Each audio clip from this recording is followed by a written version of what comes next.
Nation to legalize a device aimed at catching those who use their phones while they're driving, and it's called the Textalyzer. Well, critics say this approach would violate our privacy rights, while supporters think it could save lives. Now, at the bottom of your screen, you will see a poll. And as you watch the story, go to WGRZ.com/vote, or you can also go to our app and let us know what you think. Join your side's Michael Wooten has both sides of this controversy tonight in tonight's special report. Every 27 seconds, someone is injured in a crash, likely involving a distracted driver. As many as 10,000 Americans were killed in these types of crashes last year alone. If those statistics don't impact you, huge emptiness. Parents like Judy Bouchard hope their stories will. I miss her. Judy's daughter Heather was killed in a distracted driving crash. So was Phil LaValle. His parents, Amy and Greg, hoped the college runner would one day make it to the Olympics. I honestly think he would have done it. He was out on a run when a distracted driver hit him. A pain that's always there. And David Riggs was on his scooter when a distracted driver rear-ended him near his home. David's parents, Craig and Peggy, barely had time to say goodbye. The doctor said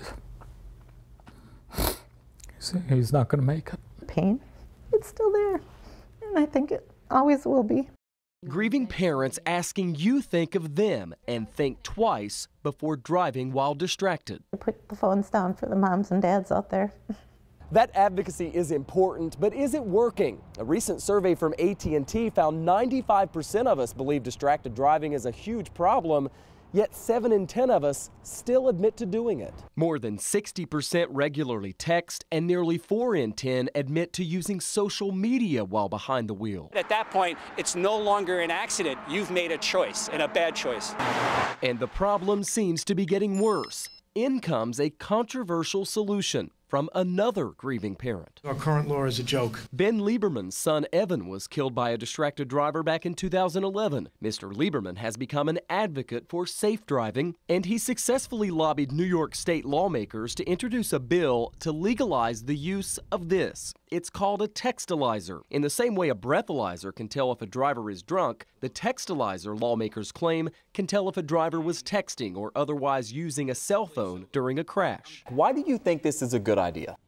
You know, technology got us into this situation. Technology can also get us out of this situation. Deborah Hersman is president and CEO of the National Safety Council. The former NTSB chairwoman told me New York State could start a national trend in using this new technology. They're showing leadership by addressing this issue with respect to law enforcement and giving them the tools that they need in the form of the Textalyzer. But here's the catch. The bill says law enforcement can demand all drivers at all crashes turn over their phones to be scanned by the Textalyzer. The implications here are very severe to individual rights. Legal analyst Barry Covert says on its face, this is unconstitutional. Let's go back to the breathalyzer. A police officer uses it following some type of reasonable suspicion, something not required with this new machine. There has to be some evidence that that individual that the officer took the phone from did something wrong first. You believe the Supreme Court, should this pass and make it there, would strike this down? This legislation, as noble a cause as it is, because distracted driving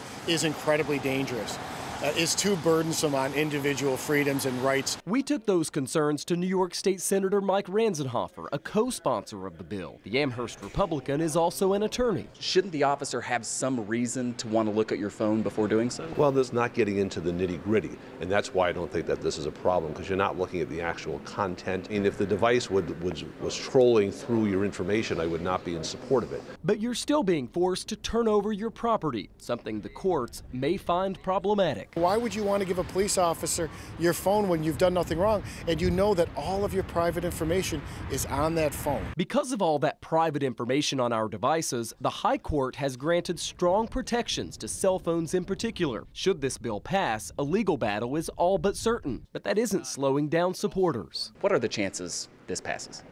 Very good. There's a lot of public support for this type of legislation, so I'm very optimistic that we're going to be able to get it done in this session. Hersman says we have no alternative because current enforcement against distracted driving just isn't working. No one likes a driver who's texting. What we've got to do is get to a point where we have a strong enough deterrent to keep people from doing it. But does that deterrent come with a price? Our privacy. And Michael, that is just one of the questions that actually surrounds this whole proposal. Yeah, a lot of people I think will be wondering, Scott, what will be the penalty if you refuse to turn your phone over to the police at the scene of a crash? You would lose your license. That's the same thing that would happen if you refuse a breathalyzer. Also, people may wonder, what if you're using hands-free, either to talk or even to text? There's that technology out there. Would this machine make that distinction? I'm told yes, it would. However, we should point out that the hardware and the software for the Textalyzer are still in beta form right now. The actual technology doesn't fully exist yet, although the computer experts say they can do this. You know, everybody wants to do something about this. The question, is this the answer? I mean, I'm at a red light, some people just stay there when it turns green. You look, you can see they're actually texting. Even driving down the thruway, you see people doing it. Covert says this is not the answer. His argument is that if police suspect someone is distracted while they're driving and they cause a crash, they should subpoena their records. That's the way the process is now. That goes through our proper privacy protections without infringing on our rights. And quickly, before you go, distracted driving. We've been eating McDonald's hamburgers and French fries when we drive also. The experts say it's different with your phones. And we should point out in our poll, wow, 68%, almost two-thirds, more than two-thirds, say that it should be allowed. Great report, Michael. I know you'll follow up on this. Bet. All right, let's head right up to the roof where our Kevin O'Connell is. And Kevin, what's the forecast looking like?